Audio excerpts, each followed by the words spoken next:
탄핵 심판을 하루 앞둔 밤, 대구 시내에 한 무리의 사람들이 모여 있습니다.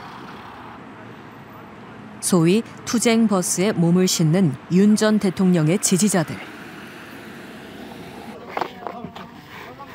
벌써 몇 달째 서울과 대구를 오가며 탄핵 반대 집회에 참여하고 있습니다.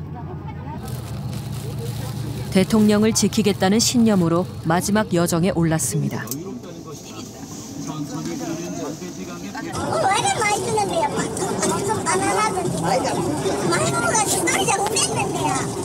오늘 또 이 늦은 시간에 이 또 나라를 위해서 또 함께 해주신 우리 애국자님들께 감사드립니다. 멸고 이거는 저희들 오늘 이 집회에 있어서 그 어떤 뭐 사고에 대해서 민형사상 책임을 묻지 않겠다는 그런 내용입니다.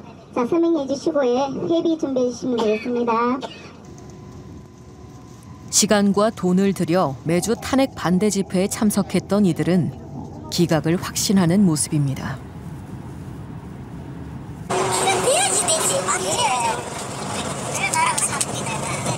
사대산, 유대산이니까 두세 사람 중에서 몇 사람이 없으니까 세 사람만 기각해도 인용이 안 되죠. 그런데 목적지인 광화문으로 향하는 도중 혼선이 빚어집니다. 예, 지금 서울이 어떻게 돌아가고 있습니까? 다음을 지금 어떻게 살아가는 거였어요? 지금 한남동하고 지금 동아면세점 쪽으로 계속 통화를 해봤는데 지금 바닥에 기둥을 깔고 누워 자는 사람들이 대부분입니다. 갑작스럽게 휴게소에서 밤을 보내기로 계획이 변경됐습니다. 하지만 쉽사리 잠이 오지 않는 결전의 날, 격한 발언이 이어집니다. 기각 때만 그 매달 폭풍한 이렇게 내 전투기 몰아가 죽였어. 나는 제발 폭풍 이렇게 이 나라를 어떻게 공산화가 돼봐라. 아이고야. 끔찍스럽지 않나. 인용되면 어떡해요? 만약에 그래 되면 난리 난다. 봤잖아. 헌법재판소 그 뒤집는 거 봤잖아. 아, 저기 서부지법 그때. 난리도 그런 난리도 어디 있겠노. 길어질지 모를 다음 날을 위해 투쟁 버스에 오른 사람들은 쪽잠을 청합니다. 우리가 그 한남동에 또 분위기 살린다고 북을 쳐야 될 때가 올 겁니다. 북을 치는데 집에 가면 손톱띠가 다 비키지도록 쳐야 됩니다. 무슨 말인지 알겠죠? 목적지를 바꿔 한남동에 모인 투쟁단. 일사불란하게 준비해온 악기와 깃발을 나눠듭니다.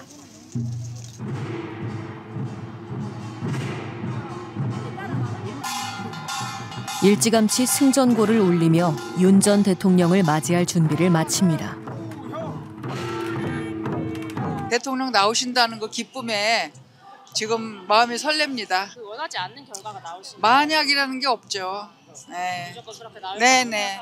확신하고 있어요. 그냥 편하게 4대4 기각. 어디서 나오셨어요? 파이팅입니다. 오늘 부활절이 되기를 기대합니다.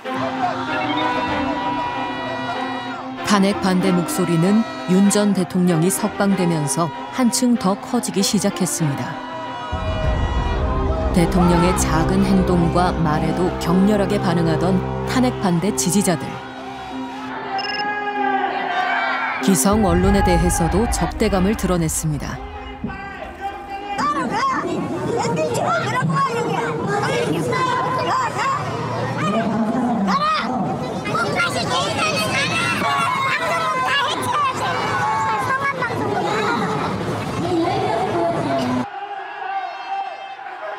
체포 52일 만에 윤 전 대통령이 관저로 복귀하자 탄핵 반대 목소리는 더욱 커졌습니다.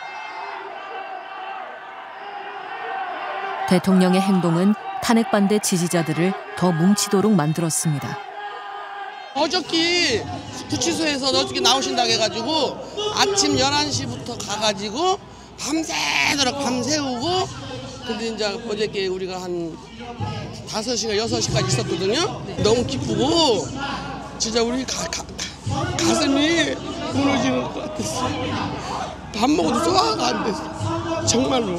이게 부모님 돌아가신 것보다 10배는 더 가슴 아팠던 것 같아요. 반국가 세력으로부터 나라를 이제 빼앗긴 기분이었거든요. 이렇게 대통령님이 나오셔서 앞으로 좀 희망이 보이고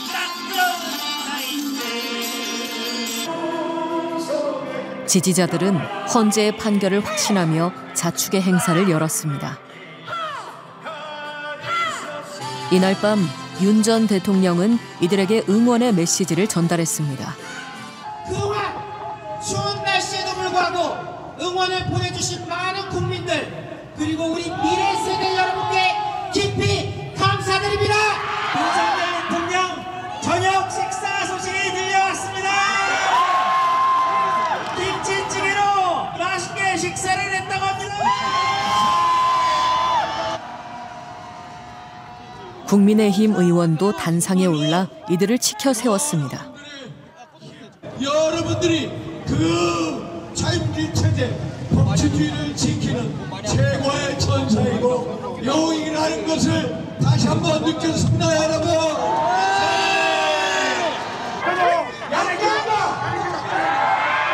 국민의힘에서도 점점 이렇게 말씀이 좀 격하게 나갈 때도 있지 않습니까? 광장의 언어고 정치인의 언어하고는 다르죠. 그래서 우리 정치권이 광장의 언어가 이렇구나. 우리가 그 속에서 어떤 그 속에 담겨진 의미를 읽어야 된다. 이런 말씀을 드리고요. 안녕하세요. 반갑습니다. 일부 의원들은 사람들의 분노를 더욱 자극했습니다. 헌법재판소는 박정너 탄핵을 예고하고 있습니다. 막아야 되지 않겠습니까? 공수처, 선관위, 헌법재판소 불법과 파행을 제기하고 있습니다. 이 모두 들어 무시가 됩니다. 초부수자! 이따위의 헌법재판소는 안 됩니다. 헌재를 해체하라! 극우 단체의 영향력도 확대됐습니다. 대표적 극우 인사 전광훈 목사는 탄핵 인용 시 불복종 운동을 벌이겠다며 위협적 발언을 쏟아냈습니다. 윤석열 대통령은 다음 주에 반드시 돌아올 것입니다. 여러분과 제가 다 해내야 됩니다. 저 헌법재판소를 없애버려야 되는 것입니다. 반국가 세력들을 전부 다 깜빵으로 집어넣어야 됩니다. 선동적 발언을 할수록 거리의 반응은 뜨거워졌습니다. 탄핵 심판의 날이 다가올수록 발언 수위는 높아졌습니다. 심판 결과가 얼마 안 남았는데요. 그렇지. 얼마 안 남은 것 같습니다. 어떻게 예상하시는지. 거의 4대 4로 같이 밥도 안 먹는다. 4대 4가. 그러니까 근데 5대 3만 돼도 3명만 반대해도 대통령은 살아오는 거 아니야. 그 예상과 좀 다른 결과가 나온다면 그거는 내가 볼 때 국민 저항권에 부딪힐 것 같은데. 국민 저항권. 땅의 하나님이에요. 하늘의 하나님은 하늘에 있고 이거는 헌법 위에 권위가 있기 때문에 모든 것을 다 할 수 있어요. 헌재 앞도 몸살을 앓았습니다. 극단 세력이 몰려와 거칠게 시위를 벌였습니다. 헌재를 압박하겠다며 단식 투쟁을 벌인 지지자들. 123일 법 질서가 무너진 시간 동안 분열과 혼란은 극심해졌습니다. 탄핵이 되면 절대로 안 되죠. 국민들이 다시는 전쟁 이런 전쟁 없어요. 진짜로. 탄핵 인정된다면 우리는 이 땅에 살 필요 자유가 없는 세상에 차라리 죽음을 달라. 용서할 수 없습니다. 내 스스로 몸을 던져서 헌법재판관 한 명을 모가지를 비틀어 죽여버리겠습니다. 정치가 실종된 사이 광장엔 반목과 대치만 남겨졌습니다. 윤석열의 계엄이 그렇게 복잡한 사건이 아닙니다. 파면을 촉구하는 기자회견 도중 난데없이 날아든 달걀.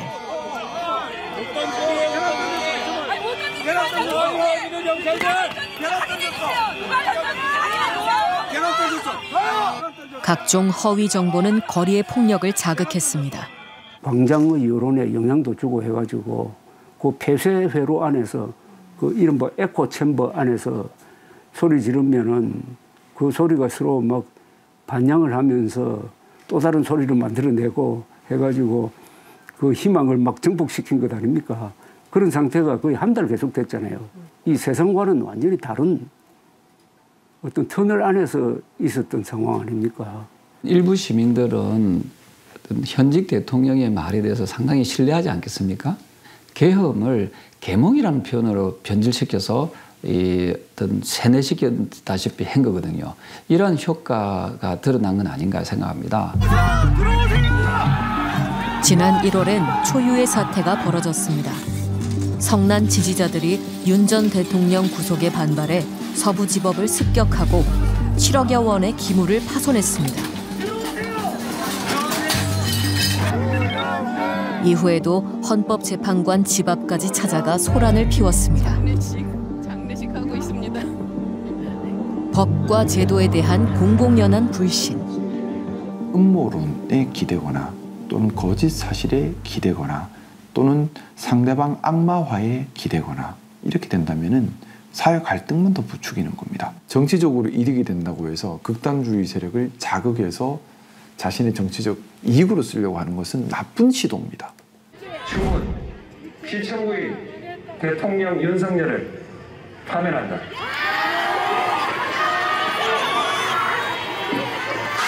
굳은 믿음이 무너지는 순간. 결단이었다고 생각합니다. 우려했던 소요 사태는 없었습니다. 하지만 분노는 주최 측을 향합니다. 이거 하는 거야 이거 지금? 이거 뭐 하는 거야 이거? 왜 사기쳐? 왜 사기쳐? 왜 사기치느냐고 이 들아? 여러분, 우리가 지금 해야 될 거는 용기를 잃지 않는 것입니다. 대통령 지지자들 사이에서 벌어진 또 다른 갈등. 계엄 이후 123일, 우리 사회 갈등과 분열의 상처는 더욱 깊어졌습니다.